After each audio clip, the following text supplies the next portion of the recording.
Assalamu alaikum wa rahmatullahi wa barakatuh. Good morning, everyone. Welcome to this session. Mesdames et messieurs, bonjour. Bienvenue à cette session qui va être consacrée aux investissements dans l'éducation et l'innovation, avec pour objectif de soutenir le développement du capital humain en Afrique. Alors, les questions relatives au secteur de l'éducation sont toujours les mêmes. Comment améliorer la qualité et l'accès à l'enseignement? Comment développer les compétences des enseignants? Plus fondamentalement, comment massifier le recrutement des enseignants et avec quels moyens? Comment adapter les systèmes éducatifs aux mutations du marché du travail? Comment soutenir et mieux évaluer toutes les politiques publiques en matière d'éducation et d'innovation? Tout ça, on le sait. Ce qui a changé, c'est que la polarisation et les affrontements se sont intensifiés. Et l'année 2025, on s'en souvient tous, est très particulière. Et si ces questions sont difficiles à traiter, c'est parce qu'on est face à des injonctions contradictoires. On demande à la fois une forte implication sociale de l'État et en même temps plus de décentralisation et d'autonomie au niveau des régions. On demande plus de compétitivité grâce aux nouvelles technologies et plus de justice sociale et environnementale. Donc on voit que d'un côté, il y a des logiques propres au capital, extractivistes par nature. On extrait des ressources naturelles, on extrait de l'intelligence, celle du capital humain, et de l'autre côté, des logiques humanistes fondées sur le vivant, le soin, portées à la terre, au territoire, aux populations, au savoir endogène. Deux logiques que tout semble opposer. Pourtant, je voudrais citer un investisseur marocain connu qui s'appelle M. Tariq Hadi.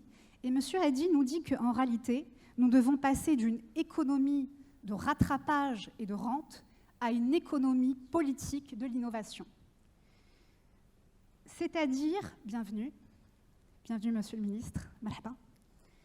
C'est-à-dire que, pour le dire autrement, nous devons radicalement changer notre compréhension de l'innovation et nous devons radicalement changer nos modes de fonctionnement au niveau des écosystèmes et non plus simplement au niveau des agents et des acteurs. Avec nous, nous avons un panel prestigieux. Alors, Madame Caméliane Toutoum Leclerc, qui est députée de Ntoum et anciennement ministre de l'Éducation nationale du Gabon. Je vous propose de l'applaudir. Monsieur le ministre de l'Enseignement supérieur et de la Recherche de Djibouti, Dr Nabil Ahmed, je vous propose aussi de l'applaudir, merci. Avec nous également Madame Maggie Gou, qui est présidente de la fondation Tomorrow Foundation. Madame Maggie Gou. Madame Amira Saber, qui est secrétaire générale du Comité des affaires étrangères au sein du Sénat, qui fait partie du Parlement égyptien. Merci de l'applaudir. Avec nous également M. Beneng Wissichong, qui est secrétaire général de l'Union panafricaine de la jeunesse. Côté marocain, nous avons avec nous M. Tamir Orfi, président de l'ESCA, École de Management. M. Aziz Keïchouh, qui est vice-président de la Fondation marocaine pour le préscolaire. Et M. professeur Tariq El-Melki, qui est directeur exécutif de la prestigieuse ISCAE, groupe marocain. Voilà, donc je me dirige d'abord vers vous, Madame Leclerc. Quels sont aujourd'hui les leviers institutionnels sur lesquels mise le Gabon pour assurer les transitions nécessaires, hein, on a compris, hein, de l'économie de rente, l'économie de rattrapage, à l'économie politique de l'innovation? Quels sont ces grands chantiers que vous avez eu l'occasion d'ouvrir avec, on s'en souvient, on vous a reçu l'année dernière, énormément d'énergie et de détermination en tant que ministre de l'Éducation nationale. Rappelez-nous quels sont les grands chantiers en cours au Gabon. Merci beaucoup. Alors, en ce qui concerne le Gabon, il faut d'abord souligner que le président de la République, Brice Clotaire Oligui Nguema, place l'éducation et la formation au cœur de ses priorités. Et nous avons vu que depuis les 5 dernières années, le budget de l'éducation nationale a été croissant, il a évolué. Et avec le président Brice Clotaire Oligui Nguema, juste pour vous donner quelques chiffres, en 2025, on était à 255 milliards. Et là, pour l'année 2026, parce que l'Assemblée nationale, j'ai eu l'occasion de défendre encore ce budget, Assemblée nationale et au Sénat, nous sommes passés à 282 milliards. Donc, c'est la première fois que nous arrivons à atteindre ces chiffres-là en termes de budget. Mais surtout, souvent, mes collègues ministres de l'Éducation nationale savent que le gros est absorbé par la masse salariale. Mais là, le bond que nous avons fait au Gabon, c'est pour le consacrer aux investissements. Ces investissements-là disent construction de plus de salles de classe, besoin d'équipements, d'accompagner et de redynamiser, faire des réhabilitations justement de nos établissements, acquérir de nouveaux établissements. Lorsqu'il y a des endroits où nous ne pouvons pas construire, l'État peut racheter des bâtiments et les transformer. Parce que nous voulons rapprocher l'école des familles pour éviter les longs parcours, les longues distances qui sont épuisantes pour les enfants, qui sont source de découragement et de décrochage scolaire. Et nous investissons également maintenant cette année pour les cantines scolaires, parce que ventre affamé n'a point d'oreille. Lorsque les enfants habitent loin, qui ne peuvent pas se nourrir correctement, notamment le midi, c'est difficile d'avoir une concentration en salle de classe. Mais à côté de cela, nous avons la question de la gouvernance, c'est-à-dire le maintien du dialogue social permanent avec les partenaires sociaux pour éviter les grèves. Je suis contente que pendant tout mon séjour à l'Éducation nationale, je n'en ai pas eu. Je n'ai pas de secret particulier, c'est juste l'humilité, l'écoute et un management participatif avec eux. Et ensuite, il y a la question de la gouvernance de nos établissements. Les organes de gouvernance, il faut les ouvrir, donc tout ce qui est conseil d'établissement, conseil d'administration, aux forces vives de l'arrondissement où est installé votre établissement, mais mieux, en ce qui concerne la formation professionnelle et l'enseignement technique et professionnel, inviter le secteur privé à intégrer ces organes-là. Donc, il y a ces questions des organes, il y a les activités et les réformes pédagogiques. Le Gabon a aujourd'hui un cadre d'orientation curriculaire qui est notre Bible de l'éducation. On a un plan sectoriel de l'éducation que nous avons travaillé avec l'UNESCO. Mais à côté de toutes ces réformes, il y a s'approprier ces curricula. Donc, nous avons misé sur des nouveaux manuels scolaires qui ont été gabonisés, qui parlent de notre histoire à nous, nos héros à nous. Et nos, je vais vous dire quelque chose de marrant, ne fût-ce que les fruits. Parlez des fruits lorsque vous voulez qu'un enfant apprenne à compter. Parlez de la banane, de l'igname, des tarots, parce qu'il ne connaît pas les fraises, il ne connaît pas les poires, ce n'est pas son environnement culturel. Parlez de vos marchés à vous, Montbouette par exemple. Si on parle d'ici à Tanger que je suis allée au souk, ça parle à un enfant marocain plutôt que de lui parler d'un supermarché qu'il ne connaît pas. Donc c'est cette contextualisation-là que nous avons mis.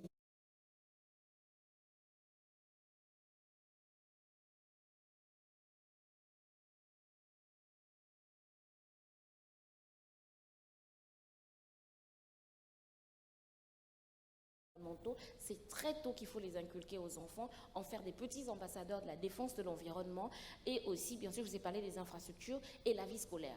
On ne peut pas demander à un enfant simplement d'être bénéficiaire, de recevoir les enseignements, les apprentissages, sans le mettre au cœur de la transformation. Ça permet d'éviter de faire reculer les violences en milieu scolaire, les harcèlements en milieu scolaire, parce qu'un enfant qui est occupé avec des activités sportives, avec des activités traditionnelles et culturelles, ça fait en sorte qu'il se réapproprie non seulement son identité, mais il utilise mieux son temps. Il s'éloigne de tout ce qui est déviant, comportement déviant, et surtout, malheureusement, de toutes les substances illicites qui touchent de plus en plus la jeunesse africaine.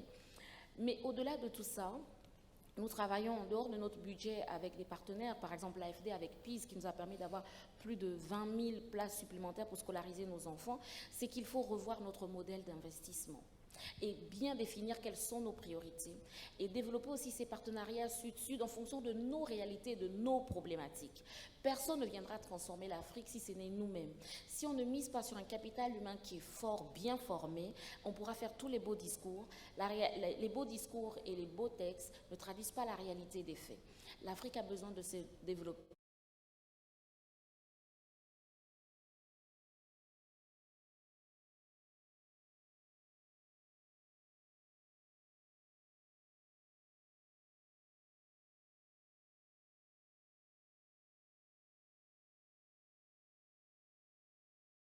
particuliers ont besoin d'être accompagnés et qu'il y ait un vrai investissement.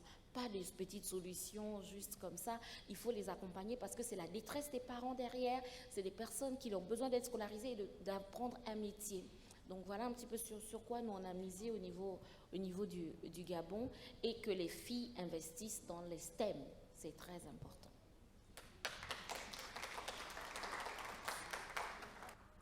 Alors, nous sommes rejoints par quelques étudiants, quelques étudiantes. Je vous prie de gagner vos places rapidement. Je vais me tourner vers vous, Monsieur le Ministre. Comment se présente le paysage de l'enseignement supérieur et de la recherche à Djibouti? Et comment Djibouti, finalement, tire le meilleur parti de sa position géographique, de sa position de plateforme logistique, de hub numérique? Comment cela se traduit au niveau des politiques que vous menez au niveau de l'enseignement supérieur et de la recherche? Bien, bonjour. Je suis très heureux qu'il y ait beaucoup de jeunes dans la salle et j'espère qu'on aura quelques interactions avec eux. Je remercie le Royaume du Maroc et Amadeus de nous donner l'opportunité de discuter et puis tout ce panel très intéressant avec des personnes diverses qui pourraient également nous permettre d'améliorer nos stratégies par rapport aux questions que vous avez posées. Je viens de sortir d'un autre panel et tout le monde s'accordait de dire que sans l'éducation, rien n'est possible. Et ce qui est une vérité, je dirais que, comme la culture, c'est ce qui reste qu'on a tout oublié. Maintenant, par rapport à la République de Djibouti, comme vous le savez, c'est un petit pays dans une région très mouvementée. Nous avons structuré toutes nos stratégies, bien sûr d'abord sur la paix, parce que sans paix, sans stabilité, on ne peut pas avancer. Et autour de cette, je dirais, notion de paix et de stabilité, nous avons construit ce qui est notre seule ressource. Nous n'avons pas de pétrole, nous n'avons pas de gaz, mais nous avons les ressources humaines, aussi bien au niveau des jeunes garçons que jeunes filles. Alors vous vous mettez à réfléchir à ce que pourrait être l'avenir en construisant les bases de ressources humaines qui ont des capacités.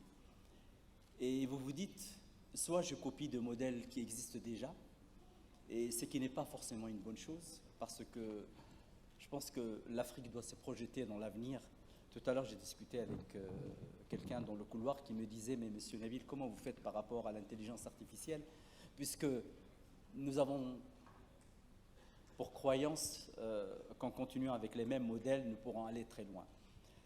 Donc nous avons réfléchi à voir d'abord quels sont les chantiers qui existent dans le pays. Et ces chantiers tournent essentiellement, comme vous l'avez dit, autour de la logistique et transport, autour de la construction de nos infrastructures, de l'amélioration de nos investissements et pourquoi pas, dans un futur proche, parler d'industrie. Et donc nous avons orienté notre programme et il n'y a pas que le programme éducatif. Vous ne pouvez pas réussir un programme éducatif si vous n'est pas basé sur une recherche scientifique derrière. Et c'est toute stratégie que nous avons menée.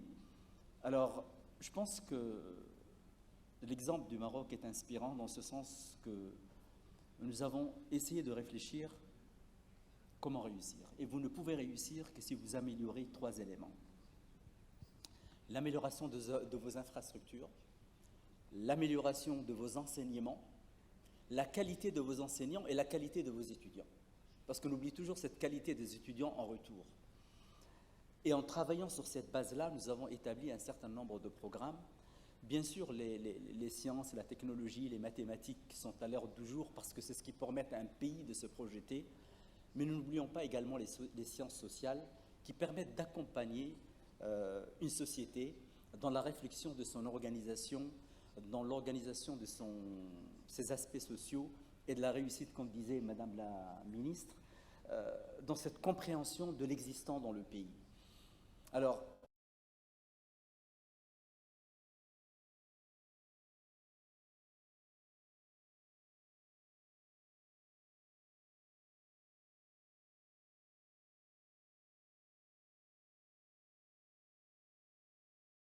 comme Djibouti, c'est possible.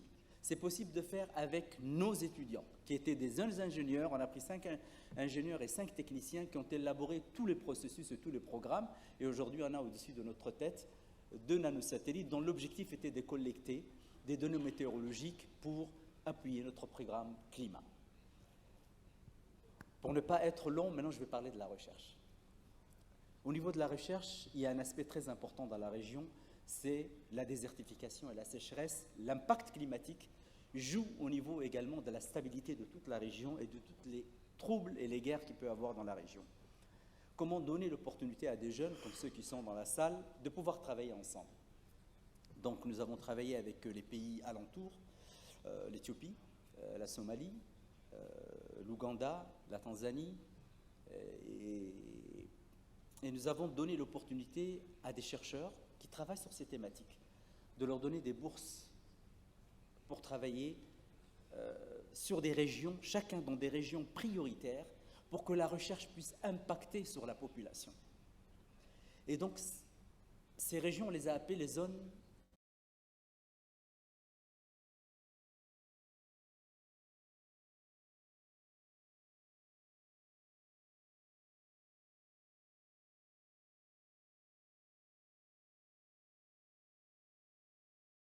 de dire que finalement, l'Afrique innove.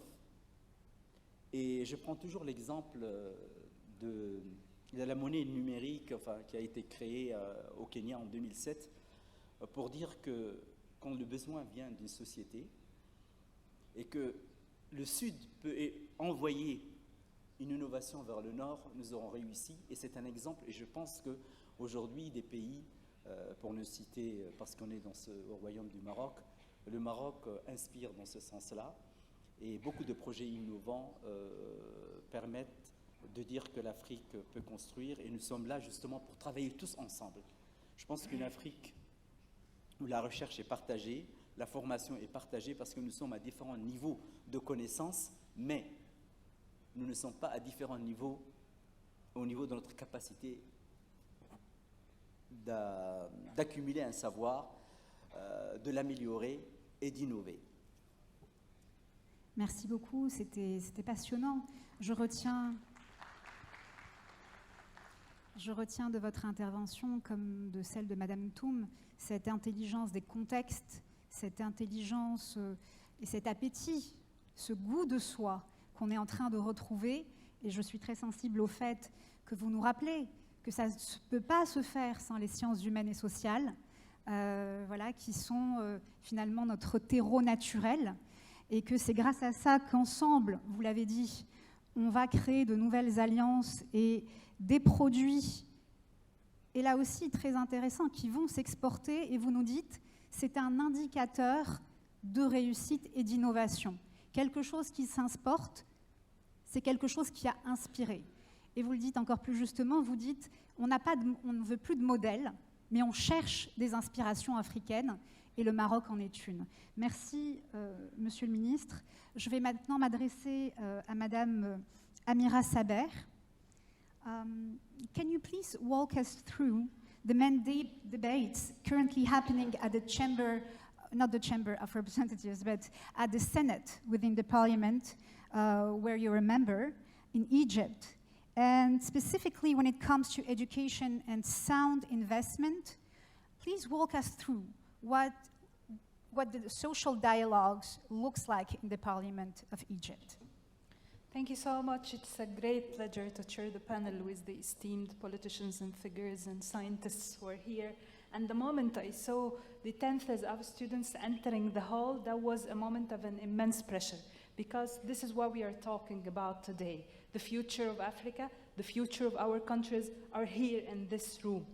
And for that, I cherish very much the percentage of young people who enter parliaments, who shape policies, because this is crucial. If the voice of today is not actually shaping and figuring out how the future would be, then it's a lagging out policy. It's a policy that doesn't consider and doesn't work for the future. For that, I fight very hard to get as much young people into parliaments, to hold the governments accountable, to do the overseeing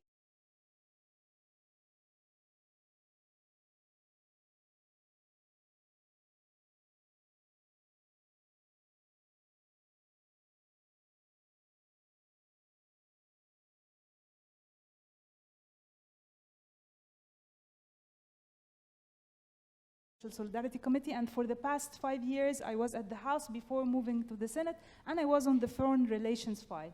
So from a policy perspective and a parliamentarian perspective, how to get foreign relations along with human rights and education as to knit this and to have the commonalities. Where are the commonalities? The commonalities is who are we to the world. It's very problematic to see ourselves with the huge growth population and the young and youthful faces. Actually, the data says that by 2050 we will have 40% of the world population children in Africa. So this is really the future of the world. And currently we are the youngest ever continent in the world. So how to actually, for the policymakers, see this not as a problem, but as a blessing, and to cherish this blessing. How can we do that? It's through education. It's through innovation. It's how everyone in this hall could find a proper job opportunity and a future that adds to the economy, other than falling behind the masses and just falling below the poverty line and being a burden, other than being a driving force. So what is happening in Egypt is that first we fight very hard to even go upwards, because we have 4% as per the constitution to spend on education.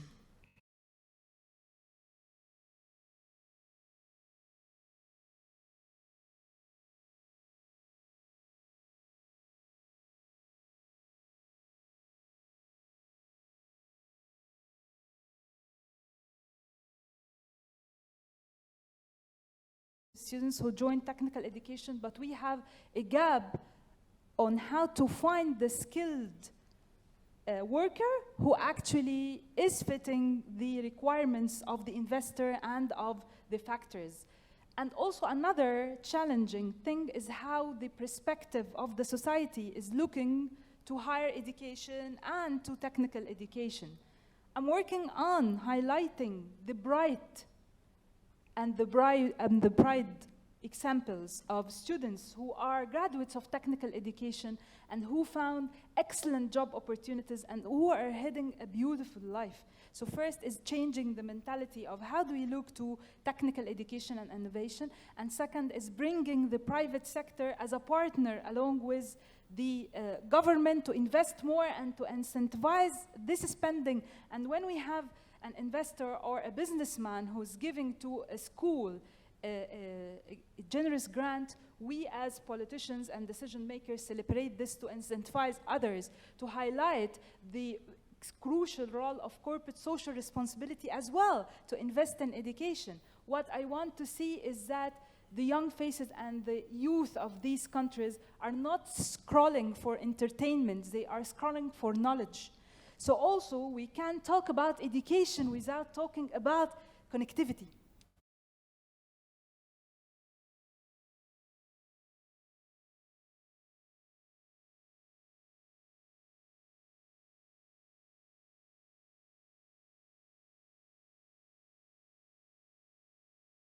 In Egypt, we have like the basic education and the university education is the governmental one, mostly for free, with very minimal amount of money to pay.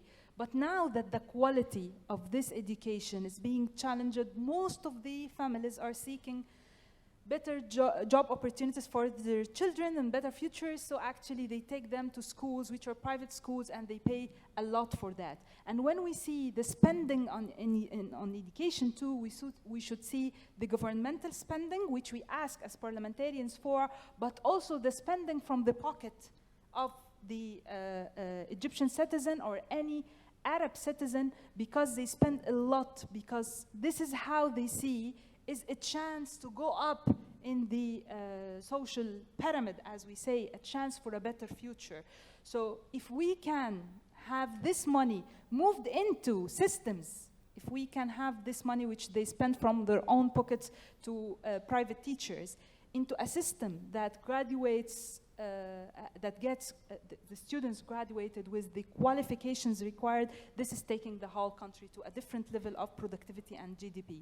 So in a brief and nutshell, what I try to do is joining the foreign relations experience to get more of collaborations. We have a beautiful platform called Nuwafi in Egypt to get international collaboration opportunities to be invested in renewables as well, and all the sources of innovation that works for green economy. So this is how I connect foreign relations along with education and with innovation, also incentivizing the private sector and asking the government always about its spending strategy and paths that matches the future. You can't be having mega projects in billions for renewables without having schools that gets the students properly educated and trained. Thank you. Thank you very much, Madame Saber. Mr. Tamir Rolfi will unfortunately have to leave the room at 11:30. So, Mr. Rolfi, please, I'll switch back to French. Vous avez une expérience très substantielle dans le secteur privé de l'éducation. L'éducation, l'enseignement, avec le CESE, beaucoup de casquettes. Pouvez-vous nous éclairer sur les principales tendances de votre secteur, le secteur privé, en matière d'investissement et d'innovation? Merci aux équipes des MEDES, l'Institut Amadeus. Je vais répondre très brièvement à cette question et aller vers des sujets qui peut-être me semblent plus impactants pour l'avenir de l'Afrique. Personnellement, très franchement, je considère que quand on est dans l'enseignement,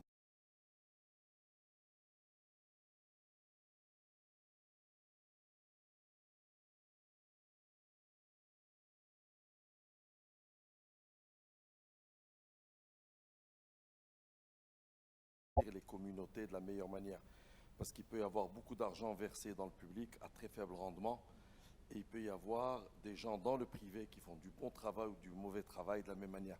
Et je crois qu'il faut dépasser ces raisonnements on est au XXIe siècle, au-delà du premier quart du XXIe siècle, et l'Afrique a des vrais défis. Donc si vous permettez, j'aimerais traiter le sujet un peu plus largement. Je crois que ce qui nous réunit aujourd'hui, c'est la question de l'investissement, et je salue la manière dont les organisateurs ont traité le sujet, l'investissement dans l'éducation et dans l'innovation. Et il nous interpelle sur les deux leviers. Et j'ai envie de dire que l'Afrique, ça a été dit tout à l'heure, on est aujourd'hui à 1,4 milliard à peu près de population.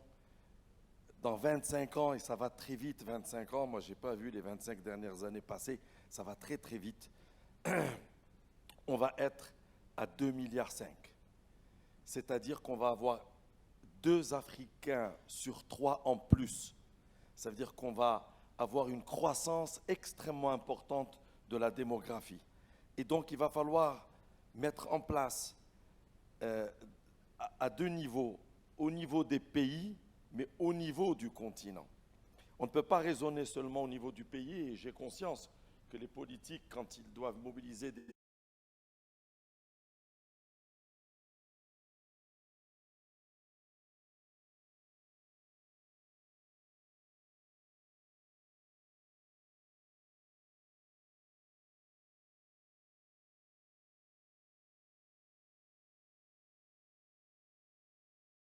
l'intérêt de travailler dans la région, même lorsque la région ne présente pas tous les atouts de stabilité ou de confort.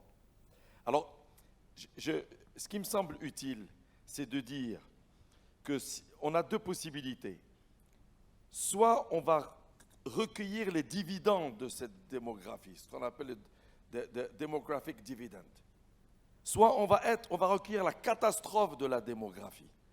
C'est-à-dire, si on n'agit pas vite, on risque de subir avec une jeunesse qui va venir, qui va avoir besoin d'apprendre, de consommer. Et si elle n'apprend pas, elle ne consomme pas, souvenez-vous, nous sommes des humains, nous sommes des bipèdes, nous allons marcher, transgresser les frontières et continuer. Donc, l'enjeu, c'est de préparer des populations et de massifier. Et cela passe par l'innovation. Alors, j'entends Monsieur le ministre et j'entends Madame la ministre, et je suis extrêmement ravi des réalismes qu'ils mettent dans les propos. À un moment donné, il faut former, vous l'avez dit, monsieur le ministre, il faut du contenu, il faut des infrastructures, du contenu, et il faut former l'enseignant et l'enseigné. Et donc, en réalité, aujourd'hui, compte tenu de l'importance du temps et de la vitesse à laquelle on doit aller, il va falloir qu'on innove pour qu'on puisse travailler avec l'enseignant et l'enseigné qui sont formés en même temps. Ce que je veux dire, c'est que la disruption première qu'il faut avoir, elle est au niveau de la qualité de l'enseignement. L'enseignant ne détient plus le savoir. L'enseignant est un facilitateur. Et plus on avance dans les degrés d'éducation, on va vers supérieur, son rôle de facilitateur est encore plus important, parce que n'importe quel cours, vous l'avez sur Internet, à part de grands enseignants. Donc, qu'est-ce qu'il apporte? Vous avez raison, Madame la Ministre, c'est le contexte, c'est comprendre les fruits, comprendre la sociologie, comprendre la réalité. Et ce qu'il apporte, c'est faire développer la capacité de la pensée critique chez l'élève et chez l'étudiant pour qu'il puisse demain être un décideur, un citoyen décideur qui regarde ce qu'il fait avec discernement.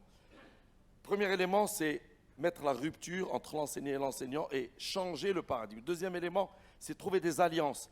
L'Afrique regorge, et merci Monsieur le ministre de rappeler qu'il y a pratiquement 20 ans, en 2007, la situation à Nairobi avec les tensions qu'il y avait ont fait qu'on a créé, innové. Aujourd'hui, quand vous utilisez votre Google Maps et vous utilisez votre Waze que vous conduisez, il faut savoir que l'innovation première est partie de Nairobi et qu'on a eu les innovations dans les fintech avec M-Pesa, on a eu des innovations avec HID, etc., qui ont permis en réalité de dire les gens ont besoin, quand il y a des manifestations dans les rues, de connaître le chemin par lequel ils passent pour rentrer de manière sécurisée chez eux. Mais avec ce même système, on fait aujourd'hui de quoi baliser les routes pour les voitures, le trafic, etc.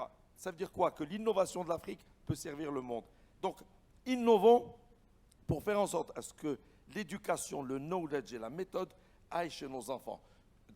Dernier élément, c'est qu'il va falloir qu'on travaille. Nous sommes 54 pays, une diversité extraordinaire. Il va falloir qu'on puisse travailler pour trouver des alliances et des partages dans ces innovations et les meilleures pratiques. J'ai juste envie de dire à ce sujet, il n'y a pas de compétition. Il faut que chaque pays, quand il innove, partage avec les autres et que nous ayons un panier commun dans lequel on va puiser. Je vais conclure par un dernier sujet. Je vais parler de l'enseignement supérieur en particulier. Aujourd'hui, l'Afrique est le continent qui commerce le moins et échange le moins à l'intérieur de l'Afrique. Nous sommes entre 15 et 18% de commerce intra-africain. Ça veut dire qu'entre pays d'Afrique, nous commerçons très peu. En Asie, on est à plus de 50%, on est à 52%. En Europe, on est à 67% avec l'Union européenne.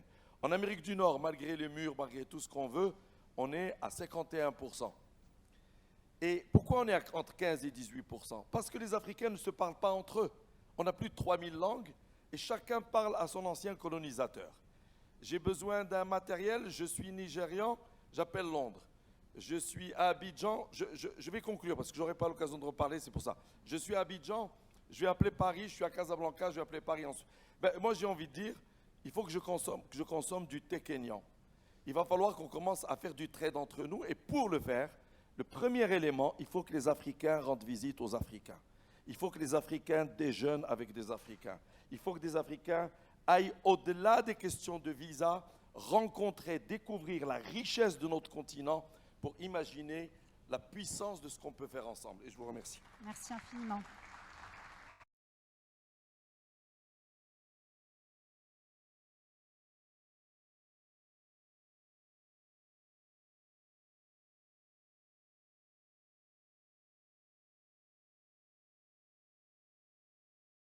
Tous les secteurs. J'espère que cette prière sera entendue. Évidemment, je ne peux que soutenir et renforcer, rappeler l'urgence de ce que vous nous avez dit, à savoir la rencontre des Africains entre eux et le fait d'enfin se choisir nous-mêmes. Je vais passer la parole à Madame Maggie Gu. Madame Maggie Gu, can you please tell us more about Tomorrow Foundation and your commitment to support the African continent? What are the main challenges you face within the African continent?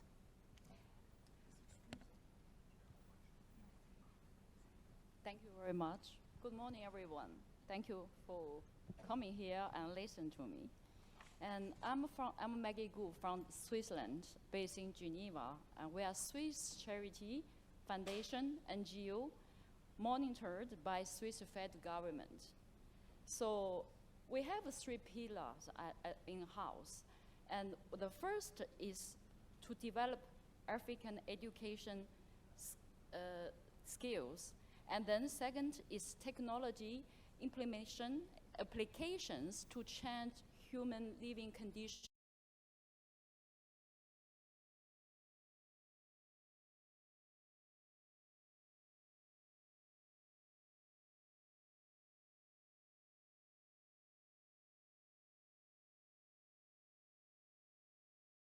Achievement, I think you must have heard about Junior Achievement. It's more than 100 years education foundation from US, but we a partner in Africa together for entrepreneurship education, already 14 years together. So we also have 100 million learner program is based in our cooperation with biggest US public university, Arizona State University, and its business school and Thunderbird Business School. Together, we bring online program, free access. Now it's 29 languages, and there will be 40 languages next year. So it's all free access for everyone. We start to run 2 years, and everyone can, after this meeting, go to check. You can have a free entrepreneurship class online. It's free. You can even find a local language as you want. So we also have another one. It's the new one we cooperated with Nigeria foundations. It's called Her Startup. It's for female funders and co-founders across Africa. And I will talk about this in my next session for the female leadership. So, and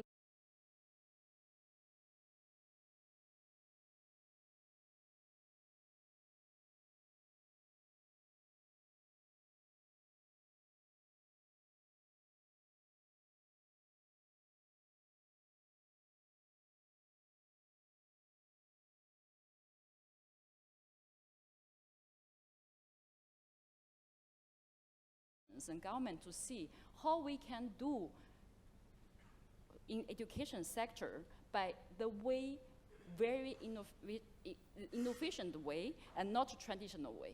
So because we are not limited by lot of rules, so we can do more innovation on the education sector. For example, what I said, all this is online program, and we have our own budget. We have my personal link with Silicon Valley, and I can talk to NVIDIA, Facebook, Google all the time. So which allowed what happened today, an in-house project available and free to everyone. So that's why, and I think it's important to do like us as complementary education to state level and public education. So we cannot do state job to focus on everyone's day-to-day education, but we can do is to bring our strengths and entrepreneurship and to let you to see the possibility of your own business to create employment in Africa. And then also, and I focus on talent, elite education too, to let them to standing on my shoulders to see more, to do more, and become future leader of Africa itself. So we talk about investment, education. Sometimes we talk about a big budget. My experience in United Nations, private sector, public sector, advising the national strategy with several leaderships, my experience, we always talk about a big number, sometimes we need, but we also need to see in this world, now is AI time. So how can we do to save this budget, not looking at number itself, but efficiency of this money useful. So that's why we have a new initiative, combined with big giant of Silicon Valley, and it's all for AI for all. What is this, the initiative? Because AI, now everyone use ChatGPT and use all the AI application and tools. So AI can generate education content almost for free. And then all these things, we of course depend on different region, depend on language, depend on local cultures, and we need to have a human expert to have a guidance of each content until everyone can be happy to use it correctly, efficiently. Also, I always want talking about the unified AI platform for education, because what I'm seeing from the top and the down, and people talking about we want to develop application, we want to do this, is the budget is huge. If you put all this application development together, actually, the key message, the key knowledge from human history until now, AI can put everything to you. And after that, you can do unified platform. You just adopt culture, local language, and then guidance from the country to do something and to spend less budget to do something, and everyone can use. So that's why I really want to avoid, maybe I'm Swiss, so that's why I want to avoid this repeat budget on the same topic, especially we are on the one earth, and everything you can get easily now online. And then last things I want to see, because I always have, because I'm also angel investor by my personal career, so I always said why we always talking about infrastructure of education, of a school, training center, and we spend so much budget percentage of our education budget on the infrastructure. Actually, we have a lot of infrastructure in most of country Africa. So we need to use existing buildings, existing schools, training centers, libraries, and also a lot of people want to donate them facility for study, for education. So we also have potentially another initiative. It's like Airbnb on education. So online, and we put all facility available online. And if you want to have a personal meet, you want to have a local guidance of education, and you can use application to book a free place. We don't need to compete to build centers. I remember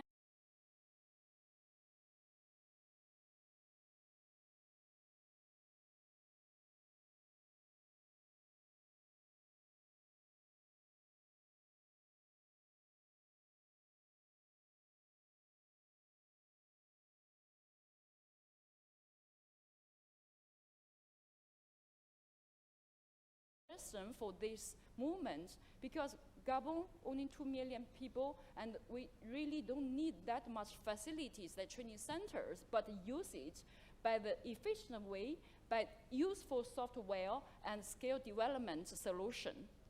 So then we bring back the public education investment, and I hope I can do more to help to pilot project to help government to shape this matter. And then last things, I want to encourage everyone here, because now is the time for all of you, and you can replace the old traditional way of education and to do your own innovation because of AI. Should not be afraid of AI when you will not have a job, because opportunity always give to the person who prepared, who know how to use the tools and serve you. So I always believe technology development, all this AI related to robot and all this technology result is human, belong to all the human, not capitalist, not Wall Street, not Silicon Valley, but everyone. So get use it, and then that's, it's not challenge, it's opportunity. Thank you very much. Thank you, Madame Gu. Madame Gu,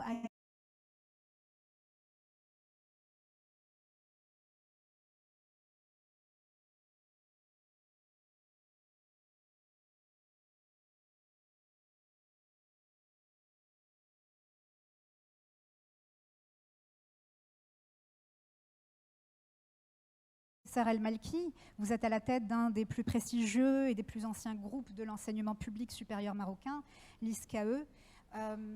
Au vu de tout ce qui a été dit par vos collègues panélistes, comment se présente la question des investissements et de l'innovation, malgré ce que disait M. El Roulfi, dans votre secteur, qui est le secteur public, et qui fait face à d'autres problématiques que celles que rencontre M. El Roulfi, malgré tous les bons mots d'esprit qu'on peut avoir sur les partenariats publics-privés. Your excuse if you have to go. Thank you very much. Thank you. Thank you. Voilà, on connaît l'importance des partenariats publics-privés, mais dites-nous la réalité pour vous, à la tête de cette institution, comment se présente la réalité de l'accès à l'innovation et à ces partenariats publics-privés? Merci. En tout cas, je voudrais tout d'abord remercier les organisateurs de ce bel événement, MedDays, pour l'invitation et me donner l'opportunité justement de m'exprimer sur un sujet qui me tient à cœur et qui est d'une complexité très grande, surtout pour un pays comme le Maroc, qui, je le rappelle, et là je vais peut-être en 30 secondes contextualiser un peu ce dont on parle. Avant d'être directeur général du groupe ISCAE, je suis un enseignant-chercheur, donc j'ai fait ma carrière au sein du groupe ISCAE, un établissement d'enseignement public. Donc pour moi, le secteur public revêt une importance majeure, puisque je considère que dans le cadre de l'ensemble des politiques publiques, quel que soit le niveau de développement d'un pays, quelle que soit sa vision stratégique, quelle que soit on va dire, ses orientations stratégiques, la préservation du secteur public, à mon avis, est une donnée qui doit être sanctuarisée. La préservation du secteur public, pour moi, c'est une donnée qui doit être sanctuarisée. Alors, ça ne veut pas dire du tout, et d'ailleurs, je rejoins mon ami Sérolfi, que nous sommes en compétition entre le secteur public et le secteur privé. Ça ne doit plus être le cas. Et justement, tout à l'heure, j'aurai l'occasion d'en parler lorsque, bien évidemment, qui dit secteur public, dit absence de moyens, dit une pléthore de réglementations qui freinent d'une certaine manière l'action. Tout ça, il est vrai. Et justement, donc l'intelligence, et je pense que d'ailleurs le Maroc, pour parler d'un pays que nous connaissons bien, il est sur une trajectoire ascendante, qui est assumée, qui est vérifiée. Le Maroc, depuis ces dernières années, depuis la mise en place du nouveau modèle de développement, qui a fixé donc un certain nombre d'objectifs stratégiques en termes de croissance économique, en termes de création d'emplois, il est en passe de réaliser un miracle économique et industriel dans la mesure où nous devenons une puissance industrielle régionale. Les infrastructures également suivent à travers des enveloppes d'investissement public jamais égalées. On parle de 400 milliards de dirhams.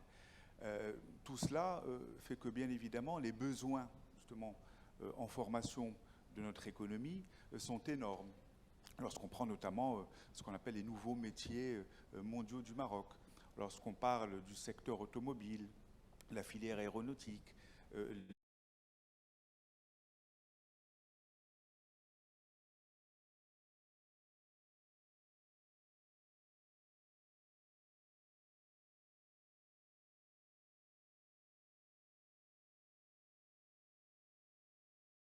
des investisseurs étrangers qui s'installent au Maroc. Récemment, nous avons eu Safran, qui, pour la première fois de l'histoire d'un pays à niveau comparable que le Maroc, Safran va fabriquer des moteurs d'avion au Maroc. Ce qui amène le Maroc, à part la Chine, c'est le deuxième pays au monde, un futur producteur de moteurs d'avion, ce qui demande une technicité extrêmement importante. Donc tout ça, ça veut dire quoi? Ça veut dire que le système d'éducation-formation doit s'adapter très rapidement. Il doit être agile. Et le corollaire de cela, c'est que je regarde avec beaucoup d'optimisme les nouvelles réformes qui sont entamées par le gouvernement. Il faut attendre des résultats, mais notamment dans la foulée de ce nouveau modèle de développement, l'adoption de la loi cadre 59-24, qui est la nouvelle loi qui va réguler le secteur de l'enseignement supérieur marocain. Et la question des moyens qui se pose et qui reste également en suspens. Donc tout cela fait que la grande difficulté pour un pays comme le Maroc, c'est de positionner l'offre de formation par rapport à des besoins de l'économie qui, eux, s'affinent. Lorsqu'on voit, pour prendre l'exemple du groupe ISCAE, nous, c'est des problématiques que nous avons réglées par identité, si j'ose dire, puisque la création du groupe ISCAE, il y a plus que 50 ans, par Sa Majesté Feu Hassan II, c'était justement à travers la mise en place d'une offre pédagogique dédiée d'excellence, c'était de coller, à l'époque, aux besoins de l'économie nationale et à leur évolution. Donc aujourd'hui, le rôle de l'université, qui est appelé à se réformer dans sa globalité, que ce soit par rapport à ses cursus, que ce soit par rapport à ses modes de gouvernance, c'est justement de répondre aux besoins. Alors nous, l'ISCAE, on est un modèle un peu différent. Nous sommes un établissement accès régulé. Donc nous ne sommes pas, si vous voulez, aujourd'hui dans la massification, comme l'est l'université. Combien de temps j'ai? 30 secondes. Oui, alors c'est Oui. juste pour Alors, laisser la parole aussi à oui. vos deux panélistes. Et je Alors, voudrais absolument juste qu'on donne pour- 10 minutes, Oui. au minimum 10 minutes à la salle, pour qu'on entende aussi Donc, ce que je voulais juste leur pour- point de vue.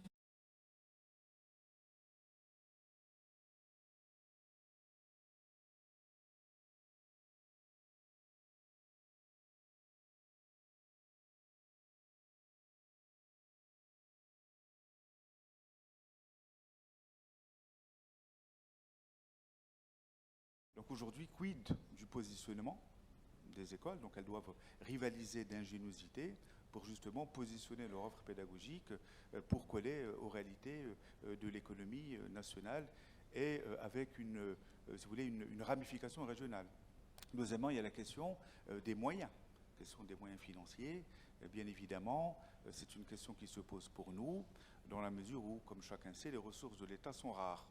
Et surtout, là, j'interpelle d'une certaine manière les pouvoirs publics pour augmenter substantiellement l'investissement, on va dire, les dépenses d'investissement d'infrastructures pour permettre à ces établissements de sauter le gap, surtout que nous avons donc une problématique de scalabilité qui implique une meilleure visibilité à l'échelle internationale. Si le Maroc veut demain s'intégrer dans les chaînes de valeur mondiales, il faut qu'il ait un système d'enseignement supérieur qui, on va dire, revêt une certaine forme de compétitivité à l'international, et cela passe par une massification en termes, on va dire, de diplômés, et ça passe aussi par le système des accréditations internationales. Je n'ai pas eu le temps d'en parler. Merci. Et tout cela demande de l'argent, tout cela demande une souplesse réglementaire que malheureusement nous n'avons pas, et puis un corps enseignant dont le mindset va complètement changer dans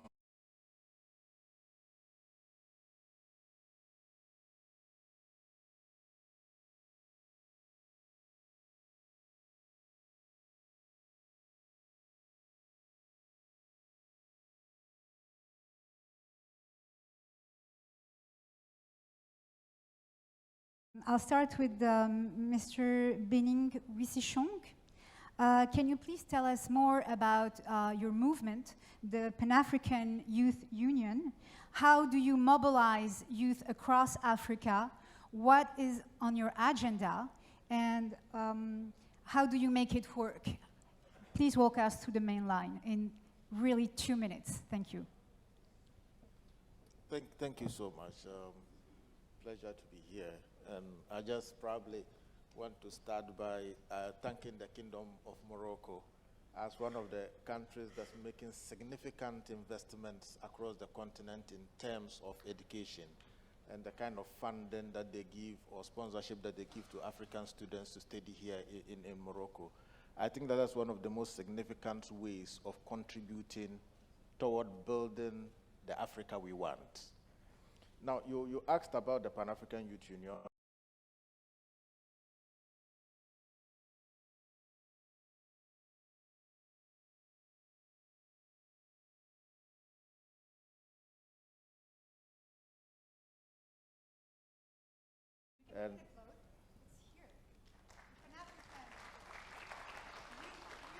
And that fundamentally points to the commitment of the government of Morocco to contributing toward building a truly resilient Africa we want.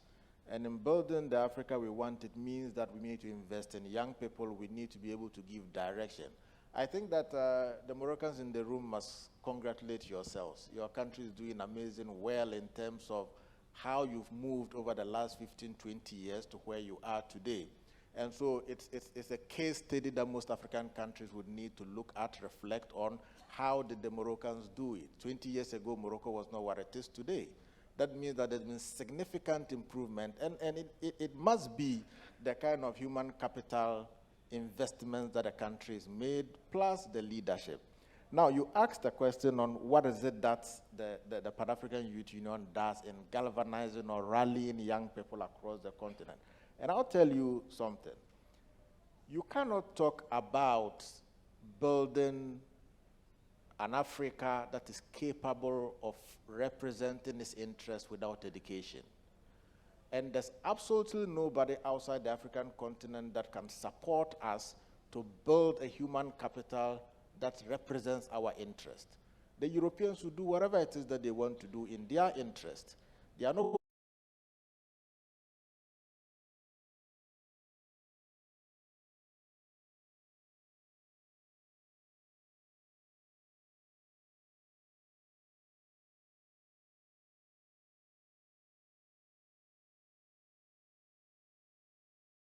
looking at. One, decolonizing education. Because whoever controls the mind controls you, the human being. Now, you have an Africa that has the smartest young people studying law, and people that are seen not to be the smartest group of people going into teacher training colleges. You have an Africa that those that are responsible for the everyday necessities in our societies are the lowest on the strata. And those that speak the most fancy English language or French are at the top of the strata. We cannot build an Africa with that kind of educational system. I heard Minister Nabil mention about the kind of investment that's essential for the educational system. Yes, infrastructure is important. But who should invest in that infrastructure? Why would governments in their budgeting system prioritize the security of the president than investing in the livelihood or the education of young people? What are they scared of? Because when you invest in young people and in education and there's quality of life, nobody threatens you as a leader. And so, the kind of educational system that we have on the continent, from the curriculum to the kind of training that we turn out, is problematic.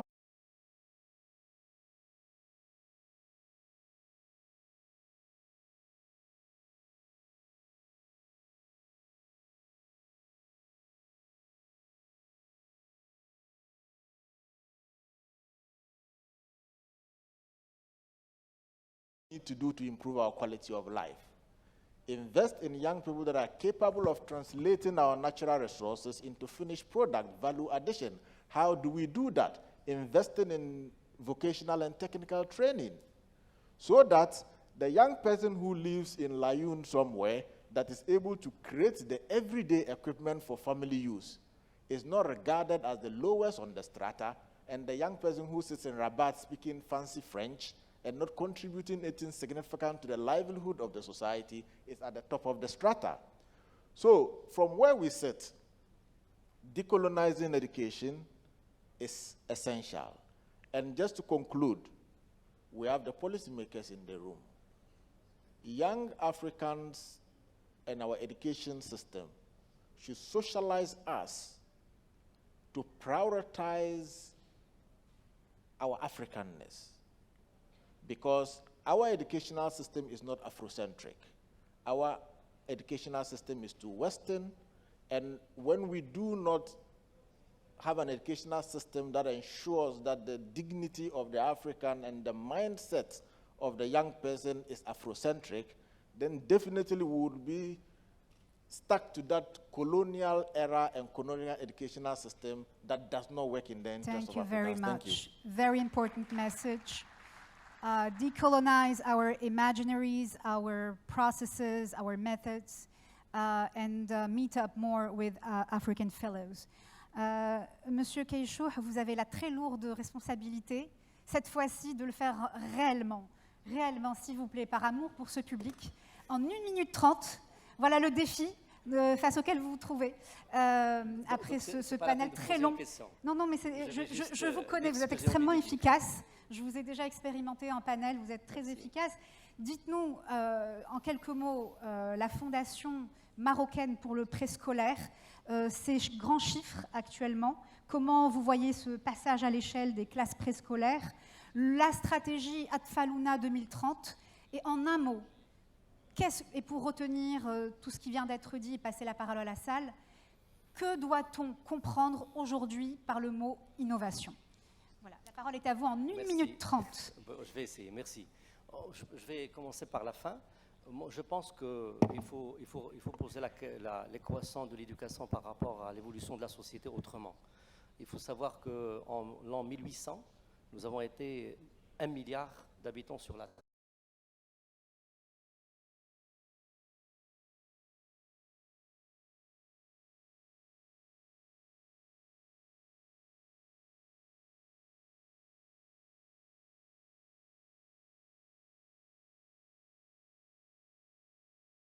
Avec un enseignant, avec des tables et des chaises, avec des curricula depuis des siècles que nous avons mis en place ce genre de système, ce modèle a atteint ses limites.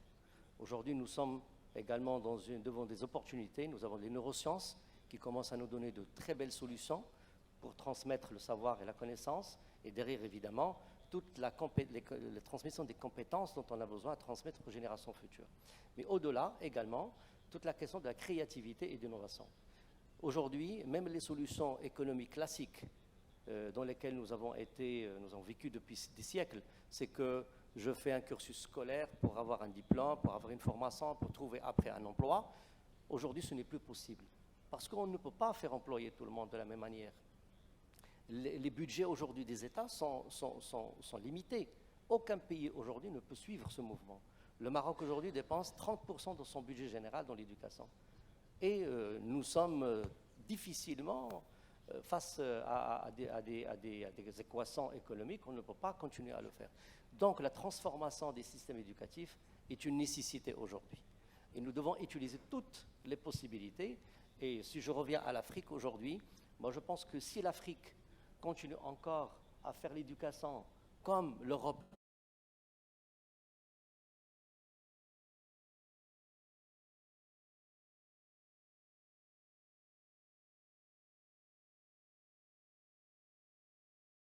envers les générations futures. Donc on doit faire des raccourcis. Et donc c'est à nous maintenant de travailler avec nos universités, avec nos chercheurs, avec nos penseurs, pour pouvoir trouver des solutions différentes. Je reviens à la Fondation marocaine du préscolaire pour quelques secondes. Nous avons été, il y a une dizaine d'années ou une quinzaine d'années au Maroc, face à une équation simple.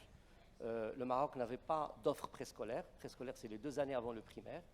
Nous avons au Maroc à peu près 1 200 000 enfants dans cette catégorie qu'on devait servir. Et on devait trouver une solution.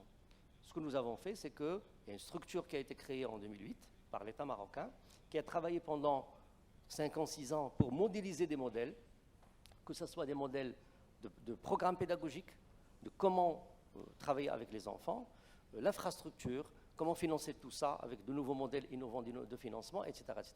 Et en 2018, Sa Majesté a lancé le programme national du préscolaire et on est passé en 2018 avec un taux de préscolarisation de moins de 50%. Aujourd'hui, nous avons dépassé 86% en quelques années. Nous avons 1 million d'enfants servis aujourd'hui, il nous reste encore 200 000 et nous sommes en train de faire le travail pour le faire.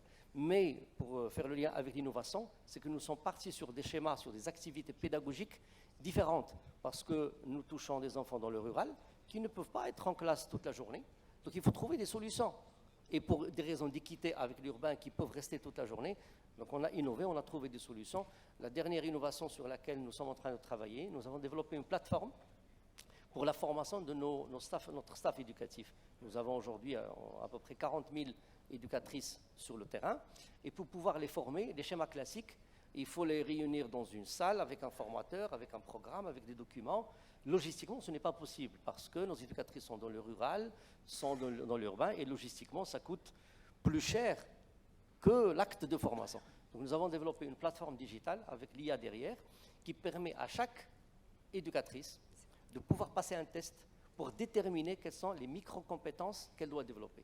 Et derrière, il y a tout un programme qui lui est servi de manière individuelle. Donc ce genre d'innovation pourra être également utilisé dans les autres composants du système. Merci infiniment, bravo pour ce bilan très impressionnant pour le préscolaire qui est réalisé à 86% au Maroc. Il reste 3 minutes et 20 secondes, on va prendre 5 minutes, on va déborder de 1 minute 30. On tient absolument à vous passer la parole, on veut vous entendre. Vous êtes jeunes, en septembre au Maroc, vous étiez, la plupart d'entre vous, dans la rue pour militer et faire entendre la voix de la jeunesse en ce qui concerne l'éducation, les investissements dans ce secteur, la transparence dans ce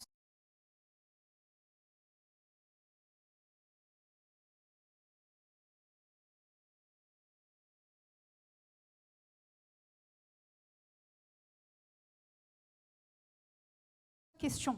Il n'y a que des réponses maladroites, il n'y a pas des réponses idiotes ou maladroites, il n'y a que des réponses maladroites. Donc allez-y, on attend vos questions, la parole est à vous.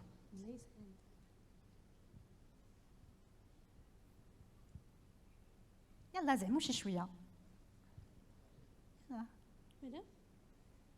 Voilà, monsieur devant, premier rang. Ah, bien sûr, je suis habitué aux médias. Docteur Abdelhafid Ouelalo, vice-président de l'Institut marocain des relations internationales IMRI, politologue et expert en économie de la santé. Je voudrais tout d'abord féliciter nos intervenants, nos amis ici. Moi, je m'intéresse beaucoup à l'innovation dans le domaine de la santé et de la formation des médecins, des pharmaciens, de tous les professionnels de santé. On parle beaucoup du robotique, du digital, du dossier partagé du patient. Et ça, c'est un grand défi, étant donné que parmi les défis que nous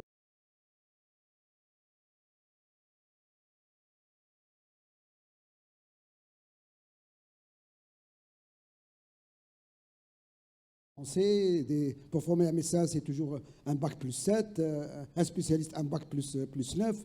Et malheureusement, on ne peut pas suivre, comme ça a été dit, le même chemin qu'auparavant, alors que nous avons besoin surtout de la prévention. Vous vous rappelez, en Chine, on parlait des médecins à pieds nus. Ils vont dans la campagne, dans les montagnes, pour faire de la prévention.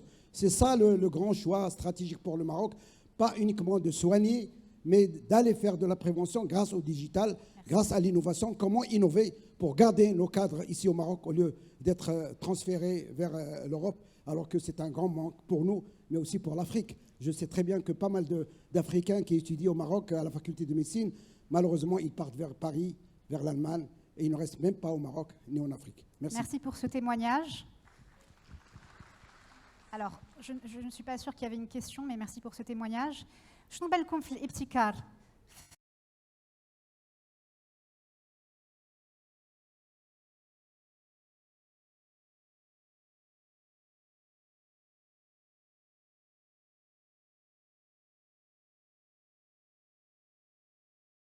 المغرب في افريقيا شنو qu'est-ce qui manque de votre point de vue à vous, madame au rang derrière, qu'est-ce qui manque de votre point de vue, vous qui faites l'expérience directe des systèmes éducatifs au Maroc et en Afrique?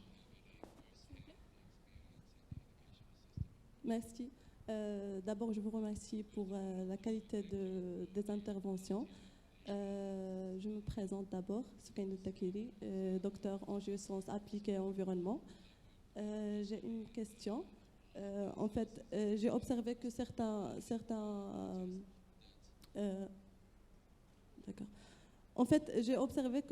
contraintes sur terrain influencent la qualité de données mobilisées. Ma question, c'est comment, selon vous, l'innovation peut-elle aider à surmonter ces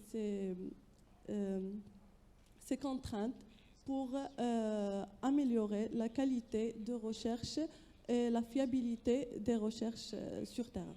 Et merci. Merci beaucoup pour cette question. Je vais, comme le temps est terminé, je vais juste demander aux panélistes de bien vouloir répondre à la question de madame et de réagir peut-être au témoignage de monsieur qui a pris la parole au début. On va prendre simplement une ou 2 réponses. Une réponse, celui ou celle qui a envie de répondre à madame et au témoignage de monsieur, parce que le temps est terminé. Yes, I want to respond to the lady, and I salute very much every young girl who decided to take STEM, who decided to be in science and technology, because this is extremely crucial for our continent and for every country in this continent. In Egypt, actually, I see a rise in the numbers of girls who are encouraged to walk the STEM way, because it's not very easy. And you talked about constraints. I will refer back to the colonial perspective, which His Excellency have tackled, and here the universities in this continent should come first together, actually, and to coordinate very well between each other to make these constraints more easily, so that if you get accredited or got a degree from Morocco, you can come and work in Egypt, and vice versa. This is not happening yet, and this would put our continent to a next level. Another thing is how we see ourselves and how we do collaborate with the European and the American universities. So first, it all starts with budgeting. So one thing of how to overcome these constraints is to actually spend more on technical and higher education, so that these universities could spend back on research and could have a research of quality that goes peer-to-peer. So here comes the collaborations that could work. But right away, actually, that many of the universities in our continent are having better scaling in terms of the ranking of the universities. It should actually approach more collaboration opportunities with the different universities at Europe and the US and elsewhere, because also at Asia we have excellent universities, especially in science and technology. And I encourage you yourselves to go seek these collaborative opportunities through programs that work between the different countries. You can have a master's degree or a degree that is accredited from both sides, and it bridges the gap, because we need to bridge the gap. What happens all the time is a brain drain, which should stop. I want these bright faces to go, get the best education, and get back to their countries and be rooted within. Great. Alors, on m'a signalé que le temps est terminé. Malheureusement, le temps. Alors, peut-être, si vous m'accordez, je vais quand même demander l'autorisation. Est-ce qu'on peut prendre encore 1 minute pour... allez, on va décider souverainement qu'on va prendre cette minute. 1 minute pour Madame Leclerc, malheureusement non. 1 minute pour Madame Leclerc. Ensuite, on va devoir rendre la salle pour la prochaine session. Allez-y, Madame Leclerc. En 1 minute, je dirais simplement que l'avenir de l'Afrique se joue sur la qualité de sa ressource humaine. Investir dans l'éducation et l'innovation, c'est investir dans la souveraineté de notre continent. Que chaque jeune ici dans la salle sache que c'est eux l'Afrique de demain et c'est le continent africain qui est l'avenir du monde. Merci. Merci infiniment. Parfait mot pour la clôture. Je vous remercie d'avoir participé à ce panel, d'avoir écouté, d'avoir pris note. Vous pouvez réagir en différé. On attend vos réactions en ligne. Merci infiniment à tous et je vous souhaite un très beau forum MedDays 2025.